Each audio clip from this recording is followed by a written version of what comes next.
Alright, listen up. Welcome, newly assigned Level 4/231 personnel. I'm your briefing officer, and this explainer is your formal orientation on the containment protocols for the Keter-class anomaly known as SCP-231. My goal today is to break down these highly classified, complex procedures so you understand exactly what you are walking into. The realities of this assignment are grim, but they are absolutely essential for global survival. Let's get started.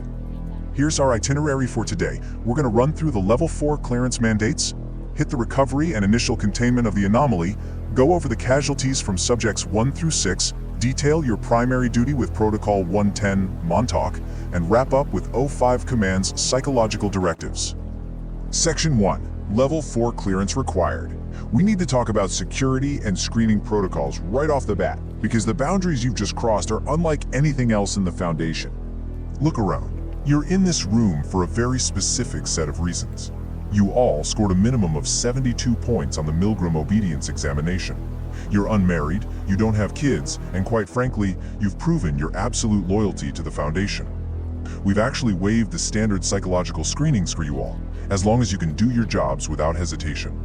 Let me be crystal clear though. If you start harboring any sympathies for the subject, you're out. Immediate reassignment. Just getting you to this facility was a massive logistical headache. Your arrival at this undisclosed bunker required strict blindfolding back at Site 19, followed by transit across no fewer than 7 randomized methods. We're talking aircraft, cars, underground tunnels, the whole shebang. Why? Because if you had pulled that blindfold off at any point during transit, it would have meant your immediate termination. Secrecy isn't just a policy here. It's our first and best layer of containment. Moving on to Section 2. Recovery and initial containment. We need to talk about where this anomaly actually came from. So how did we get here? The subjects, originally designated SCP-231-1 through 7, fell into our laps after a standard police raid on some random warehouse. Local cops thought they were just busting a satanic sex cult called the Children of the Scarlet King.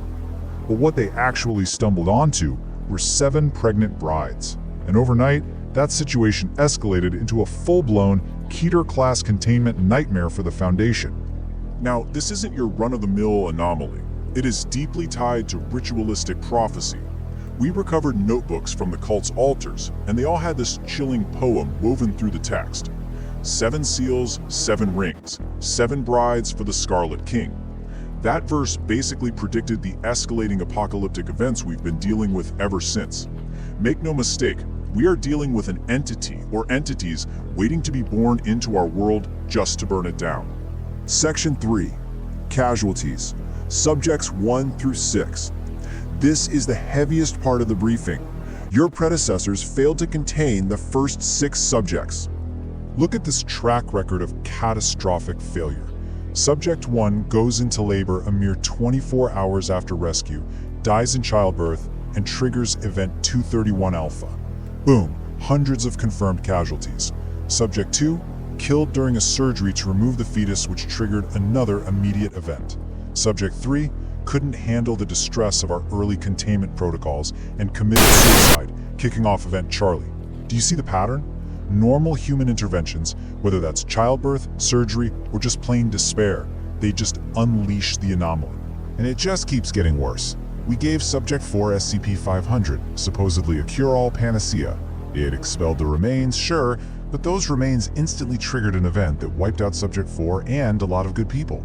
Subject 5 was lost to a botched containment procedure, and Subject 6, well, Subject 6 died because a stressed-out Foundation agent felt sorry for her and tried to help her escape. The absolute biggest takeaway here is this. Medical cures, flawed containment, and sympathetic rescue attempts, they don't save anyone. They literally just accelerate the apocalypse. The cult's texts warned us. 6 were broken by their bindings, 6 no more shall sing. Comes the 7th full unwinding, and all the bells will ring. We are down to the 7th bride, SCP-231-7. 6 are dead, which means the entire burden of stopping this final world-ending unwinding rests squarely on your containment of this final subject. The margin for error is exactly 0. That brings us to Section 4, Protocol 110 Montauk Operations. This is your primary directive. The physical containment environment for SCP-231-7 is exacting. she is strapped to a hospital bed inside a heavily monitored, entirely soundproof cell. Every square inch is on camera, manned 24 hours a day by psychologically screened staff who wear concealing helmets and voice changers. The doors are magnetically locked, only opening with positive action from control. She's kept alive by IV drips and feeding tubes administered by medical staff who have explicitly not taken the Hippocratic Oath, and no narcotics or anesthetics are allowed. None. The backbone of this whole operation is Procedure 110 Montauk. Every single day, every 24 hours, we deploy 6 Class D personnel to carry this out. We specifically do not use violent criminals for this, just to avoid any accidental fatalities during the process. These Class Ds wear explosive collars to guarantee total, unquestioning compliance, and they go straight back to their cells the second it's over. Now here's the catch. The procedure only works if the subject is terrified. It relies entirely on her emotional response, fear, distress, you name it. Recently, our docs noticed her emotional response was dropping. She was getting numb to the horror, and if she stops fearing the procedure, the anomaly breaks loose. So to counter that, we instituted a weekly memory wipe using Class A amnestics. It completely resets her memory. It maximizes that vital dread and anticipation before she can get used to it. We have to keep the terror fresh. And man, this is where it gets incredibly eerie. The cult's texts actually predicted this too. Her memory, a fickle thing, the strongest shall endure. When her weeping starts to waver, their drugs make her mind pure. Clinical psychological manipulation, literally wiping her memory to keep her terrified, is exactly what's required to keep 110 Montauk working. We are fighting an ancient anomalous prophecy with cold, calculated science. Alright, final section. O5 Command Psychological Directives. Because orchestrating this daily nightmare takes a toll. Look, I know this is intense. It is totally natural for you new folks to be thinking, why don't we just drug her, put her out of her misery, terminate her, and be done with this daily horror? Well, O5 Command has an explicit answer for you. Based on the sheer escalating power of those first 6 failures, killing 23/7 or even just drugging her so she's unaware of the procedure would definitively 100% trigger an XK-class end-of-the-world scenario.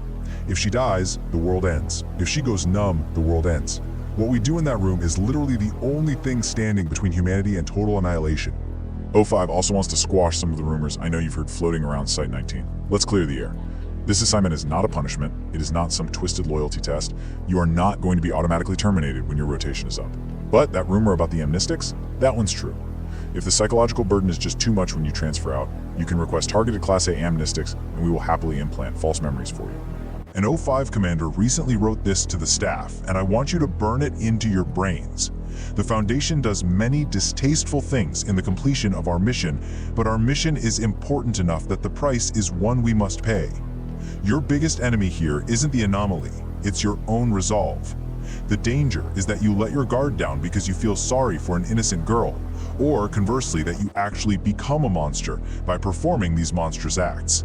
The price is heavy, but it's one we pay. So here is your final directive. Leave your ethics at the door. Execute Procedure 110 Montauk with absolute, unforgiving precision. And remember that the survival of everyone on Earth depends entirely on your compliance. Save the philosophizing for the shrink. I'll leave you with this as you head to your posts. When the fate of the entire world rests on the agonizing suffering of one person, is there any room left for human morality? Good luck out there. Dismissed. This concludes today's briefing.